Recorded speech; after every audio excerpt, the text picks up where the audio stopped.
स्वामी जी के विषय में।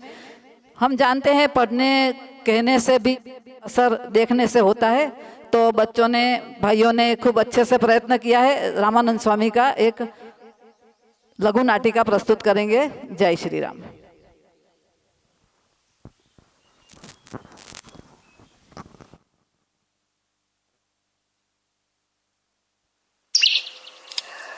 श्री राम। रामानंदः स्वयं रामः पादोर्भूतो महीतले।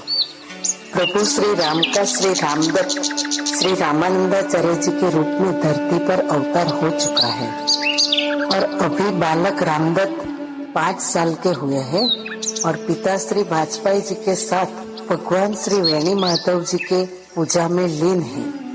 तो आइए दर्शन लाभ लेते हैं श्री रामानंदाचार्य जी के जीवन चरित्र का। अरे लाला, यह क्या कर रहा है? यह पूजन का शंख रख दो।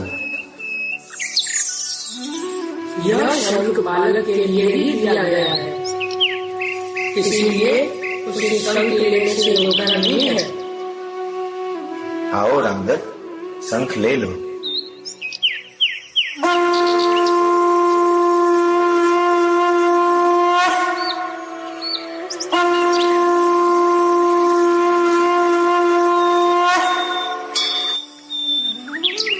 अरे ललिता, सुनो, यह कितना दिव्य सुमधुर नाद है। हाँ हाँ, कितना दिव्य शंख ध्वनि है। धन्य हो गए हम, अपने आप को ही भूल गए। अरे ये शंख ध्वनि बंद क्यों हो गया? क्यों नहीं उनका नाद सुनाई देता? यह ध्वनि तो वाजपेयी जी के घर से आ रही है। लाला, जैसे हमारी तृप्ति नहीं है, आप नित्य ही शंख बजाया करें। ठीक है काकी, हमने 4 बार शंख बजाएंगे। अब तो आप प्रसन्न है ना? रामाय रामभद्राय रामाय रामभद्राय रामचंद्राय वेदसे रामचंद्राय वेदसे रघुनाथाय नाथाय रघुनाथाय नाथाय सीताय पतये नमः।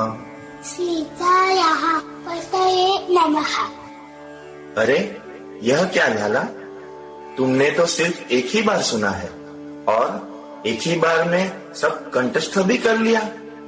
तुम्हारी मेधा शक्ति तो अपार है। इतनी छोटी उम्र में इतने सारे श्लोक और एक ही बार में सुनने में कंठस्थ हो गए।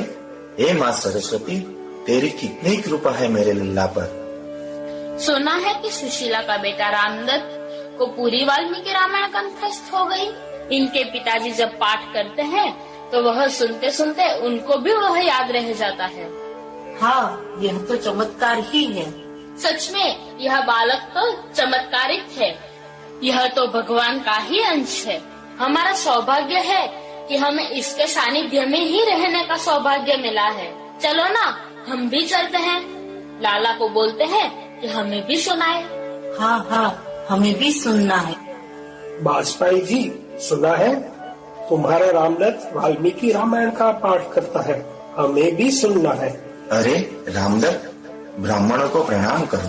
बेटा, सुनाएगा ना रामायण? हाँ हाँ, क्यों नहीं काका, भगवान का नाम तो सुनाना और लेना सौभाग्य की बात है। जरूर सुनाऊंगा। रामाय रामभद्राय रामचंद्राय वेदसे रघुनाथाय नाथाय सीताय पतये नमः। हम इतने सालों से संस्कृत पढ़ रहे हैं और पढ़ा भी रहे हैं, फिर भी कुछ ही श्लोक याद कर पाए हैं। और यह बालक तो देखो, इतनी छोटी उम्र में इतना कठिन संस्कृत एक बार सुनने में ही याद कर लिया। हमें इस बालक का सम्मान करना चाहिए। रामदत्त का यज्ञोपवीत संस्कार हो गया है। यज्ञोपवीत संस्कार के बाद काशी के लिए जाना विधान सुनते ही रामदत्त तो सच में काशी के लिए जाने की जिद कर बैठा। आपका लल्ला बहुत जिद कर रहा है, अब तो उनको काशी भेजना पड़ेगा। ठीक है, रामदत्त के मामा ओमकारेश्वर काशी में ही रहते हैं और वो न्याय शास्त्र के प्रकांड पंडित भी है, तो काशी चलते हैं। राम राम। राम राम।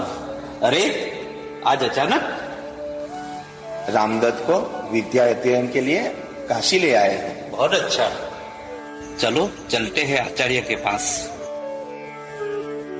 आओ ओमकारेश्वर जी। यह हमारा भांजा रामदत्त है, उनको अच्छी तरह से अध्ययन करवाना है। हरे ओम आनो भद्राः ततो दब्धासो अपरीतास उद्भिदाः। ओमकारेश्वर जी, हम क्षमा चाहते हैं क्योंकि यह बालक तो मेधावी है। उसकी मेधा तो इतनी प्रबल है कि उसके आगे हम हार मान गए हैं। हर रोज की इतनी भीड़ से हम विकसित हो जाते हैं। अब हम किसी से नहीं मिलेंगे, हमें एकांत चाहिए। अब लघु नाटिका का दूसरा दृश्य शुरू होता है।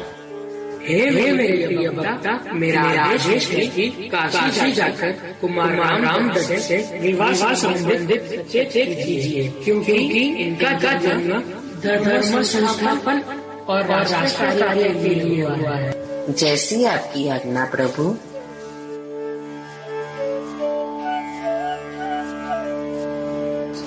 अहम बालकम रामदत्तम मिलितुम इच्छामि। पुत्र रामदत्त, आपको मिलने के लिए वृद्ध मैया आई है। वह इतनी कठिन संस्कृत बोलती है कि पंडित भी मुश्किल से समझ पाते हैं। अरे रास्ता बनाओ, वृद्ध माँ को अंदर आने दो। प्रणाम माँ।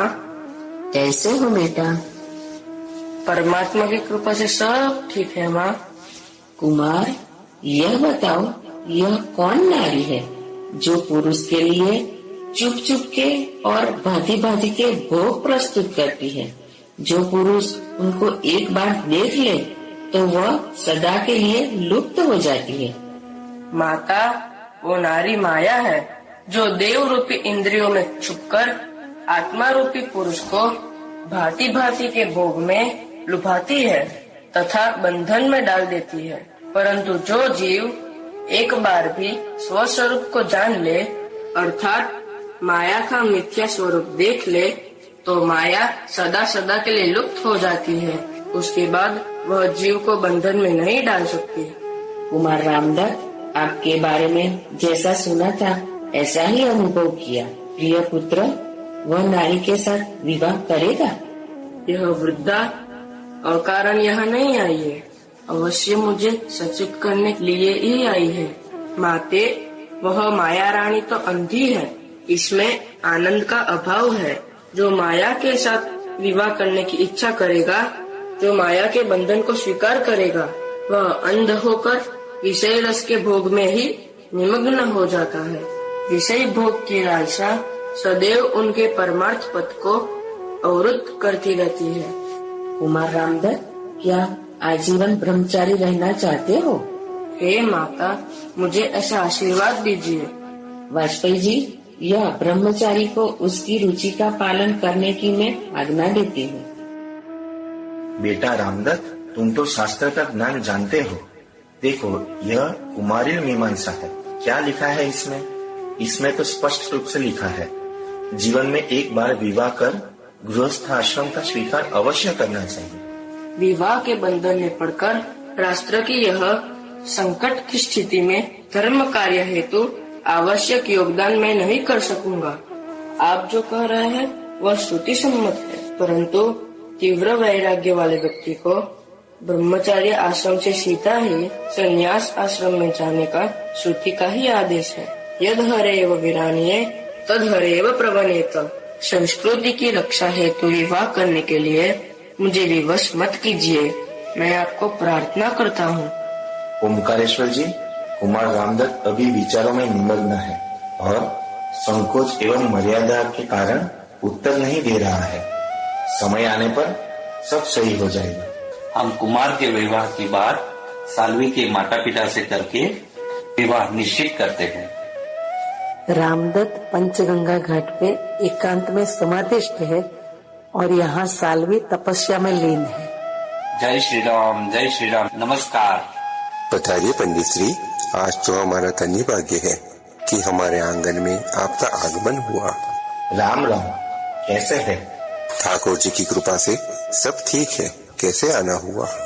बस यही बात करने के लिए आए हैं कि रामदत्त और साध्वी का विवाह करने का समय आ गया है। उचित मुहूर्त देखकर हम विवाह का दिन तय कर दें। यह तो आपने हमारे मन की बात कर दी। हम जल्द ही मुहूर्त देखकर आपको सूचित करेंगे। राम राम पंडित जी। बाली साध्वी कुमार से शादी होते ही तुम विधवा बन जाओगी और यवन के समाज में विधवा का जीवन बहुत दुष्कर है। नहीं नहीं, मैं ऐसा नहीं होने दूंगी। मैं आजीवन ब्रह्मचारिणी ही रहूंगी। मैं आजीवन ब्रह्मचारिणी रहने का दृढ़ संकल्प करती हूँ। माँ माँ। अरे इतनी घबराई हुई क्यों है? क्या हुआ बेटा? माँ, आज मैंने बड़ा विचित्र सपना देखा। मेरा विवाह होते ही मैं विधवा हो जाऊंगी। बेटा, स्वप्न तो स्वप्न है और स्वप्न सदैव सत्य नहीं होते। तुम व्यर्थ चिंता मत करो। नहीं माता, मैं विवाह नहीं करूंगी और अन्न आहार का भी त्याग करती हूँ। सिर्फ लौंग ही आहार के रूप में लूंगी और तपस्या करूंगी।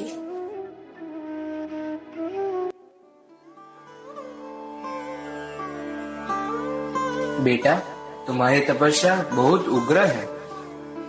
फिर भी कोई तप अनुष्ठान करने के लिए योग्य गुरु के पास दीक्षा लेना सर्वथा उचित है, क्योंकि गुरु बिन भवनिधि तरे न कोई। पंडित जी, अगर यही उचित है तो मैं वही तेजस्वी विप्र कुमार जिनके साथ मेरा विवाह निश्चित हुआ है, उन्हीं को गुरु के रूप में स्वीकार करती हूँ। मैं उन्हीं के पास से दीक्षा लूंगी। ठीक है बेटा, हम तुम्हारी यह इच्छा और निर्णय को अनुमोदन देते हैं। चलो वाजपेयी जी के घर जाते हैं।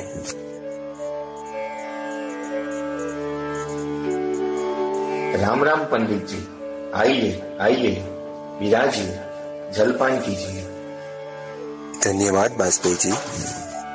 पंडित जी, आज अचानक कैसे आना हुआ? और बेटा साल्वी, क्या बात है? पंडित जी, साल्वी को एक विचित्र सपना दिखा है और उन्होंने संकल्प कर लिया है कि कुमार को ही गुरु के रूप में स्वीकार करेगी।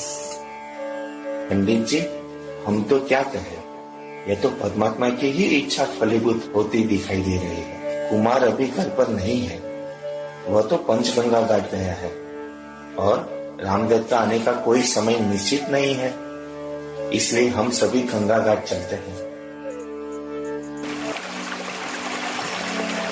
उठो पुत्र। पुत्र रामदत्त, यह साल्वी के पिता है और यह साल्वी है।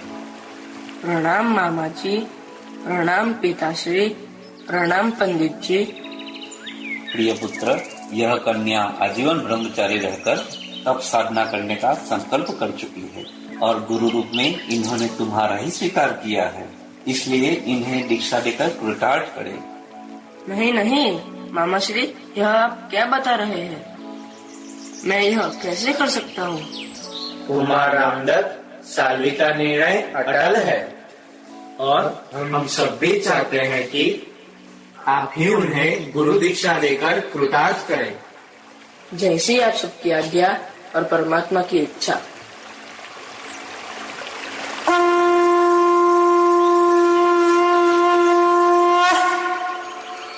दीक्षा के बाद साक्षात भगवान के दर्शन करते ही साल्वी का मोक्ष हो गया। अब जिस उद्देश्य के लिए श्री राघवानंदाचार्य जी इस धरा पे अवतरित हुए हैं, उस लीला का भी दर्शन करते हैं। हे राघवानंद, विश्व के इस रंगमंच पर आपको निमित्त बनाकर परमात्मा ने विशिष्ट कार्य का दायित्व सौंपा है। शीघ्र ही काशी के लिए प्रस्थान करो। जैसी आपकी आज्ञा प्रभु। सुना है काशी विश्वनाथ के दर्शन के लिए आचार्य जगत गुरु श्री राघवानंदाचार्य जी पधारे हैं। धन भाग्य है हमारे काशी की। जो ऐसे महान संत का आगमन हमारी काशी में हुआ है। संतों के आशीर्वाद और साधना से ही तो यह धरा टिकी हुई है। चलो चलते हैं, हम भी उनके दर्शन का पुण्य प्राप्त करें। अरे वाजपेयी जी, बहुत प्रसन्न दिखाई दे रहे हो, क्या बात है? प्रसन्नता की तो बात है, हमारी काशी नगरी में राघवानंदाचार्य जी पधारे हैं। अच्छा, तब तो हम भी दर्शन लाभ लेते हैं।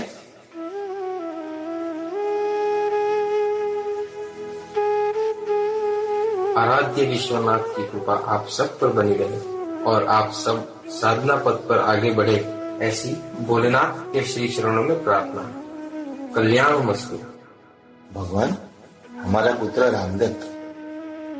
साल्वी का मोक्ष होते ही काशीवासी और रामदत्त के माता पिता उनको भगवान श्री राम के अंशावतार के स्वरूप में पहचान गए हैं और उन्हीं को गुरु रूप में स्वीकार करने का निश्चय कर लिया है। प्रिय, रामदत्त सिर्फ हमारा पुत्र ही नहीं, भगवान श्री राम का अवतार है।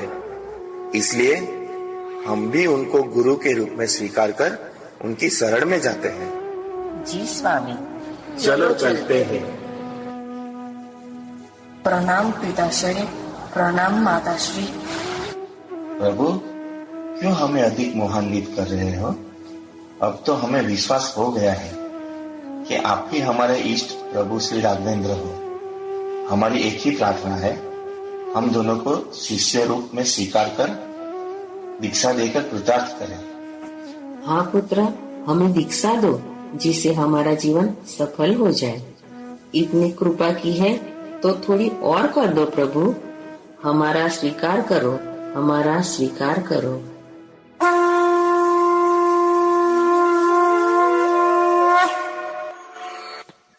बेटा रामदत्त, लल्ला, बेटा तुम कहाँ हो? तुम कहाँ चले गए? आजा आजा मेरा बेटा, आजा। मैं तुम्हारे बिना जीवित नहीं रह सकती बेटा, मैं तुम्हारे पास आती हूँ। रामदत्त, मैं आ रही हूँ बेटा, मैं आ रही हूँ। नहीं बेटा, तुम हमें छोड़कर नहीं जा सकते। अरे देवी, यह क्या हो गया? तुम भी हमें छोड़कर चली गई। मैं अकेला यहाँ रहकर क्या करूँगा? हे प्रभु, हे दीनानाथ, कृपा करो, कृपा करो। उठो वत्स, परिवर्तन संसार का नियम है। महाकाल के प्रभाव प्रवाह में मृत्यु तो क्षणिक परिवर्तन है।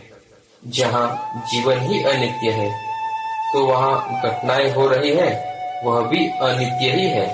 इसलिए जो घटित हो रहा है इससे प्रभावित न हो।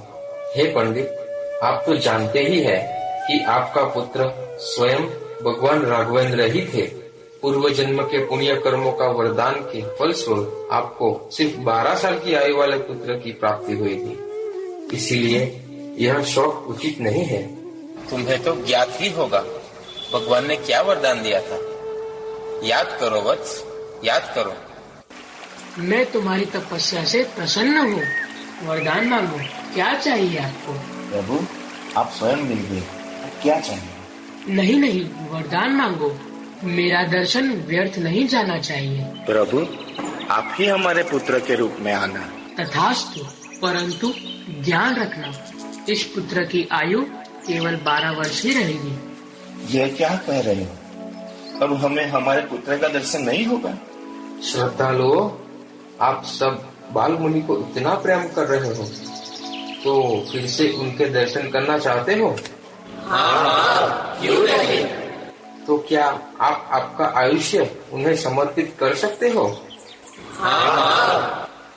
आपका इतना प्रेम है, इतना प्रेम भाव है तो बाल मुनि अवश्य प्रकट होंगे। भारत भूमि की ग्लानि दूर करके धर्म प्रेमियों को आनंदित करेंगे। स्वामी जी, मैं यह क्या सुन रहा हूँ? क्या मैं फिर से पुत्र का दर्शन कर सकूंगा? शीघ्र बताइए स्वामी जी। प्रिय दर्शन के लिए हमें क्या करना है? बस एक बार मन भर के देख ले, फिर जीवन का क्या था? सुशीला ने थोड़ा धैर्य रखा होता तो आज पुनः पुत्र दर्शन करके कितनी प्रसन्न हो जाती। यह विधि के विधान को कौन बदल सकता है? वाजपेयी जी, और ओमकारेश्वर जी, यज्ञ की तैयारी शुरू करो। तात्या शास्त्री, आप धार्मिक और सदाचारी है। आप वैदिक कर्मकांड में अद्वितीय और कर्मठ है। धर्मेंद्र जी, आप तपस्वी हैं और यह नवयुवक छात्र चतुर्वेदी है। कल चैत्र शुक्ल प्रतिपदा है और यह शुभ दिन और शुभ मुहूर्त भी है। यज्ञ शुरू होगा। रामाय नमः, राम रामाय नमः। 6 करोड़ मंत्र का जाप अनुष्ठान निश्चित किया था।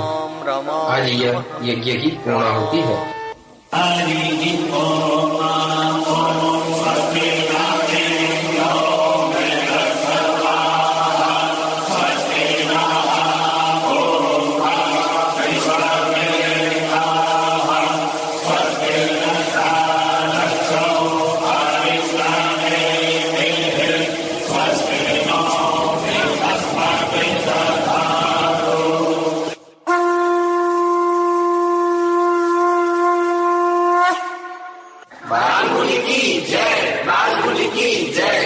गुरुदेव, आपकी कृपा से प्राप्त यह जीवन का मार्गदर्शन भी आप ही करें।